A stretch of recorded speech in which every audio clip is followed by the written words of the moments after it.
রাফিন, কি অবস্থা? বাজার দর কেমন দেখছেন? রমজানের প্রথম দিন মানুষজনের ভিড় কেমন আছে?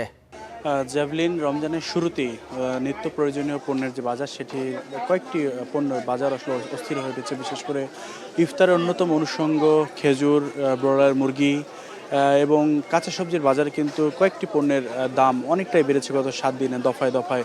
এছাড়াও কিন্তু মোটা চালের দাম বেড়েছে কেজিতে 4 থেকে 5 টাকা। এছাড়া আতপ চালের দাম বৃদ্ধি, মশলার মধ্যে রয়েছে জিরার দাম কেজিতে বেড়েছে প্রায় 60 থেকে 70 টাকা।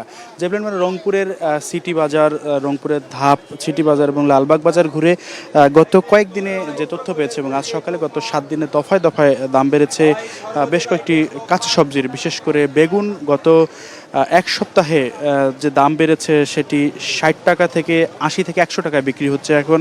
এছাড়া প্রতি হালি লেবু 40 টাকা থেকে 60 টাকায় বিক্রি হচ্ছে।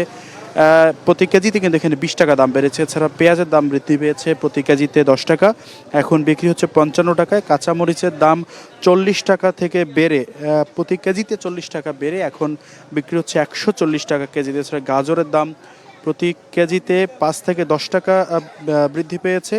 আমরা ব্রয়লার মুরগি বাজারে কিছুক্ষণ পূর্বেই দেখেছি আর কি, সেখানে প্রতি কেজি ব্রয়লার মুরগি 190 টাকা ধরে এবং সোনালী মুরগি 300 টাকা কেজিতে বিক্রি হচ্ছে।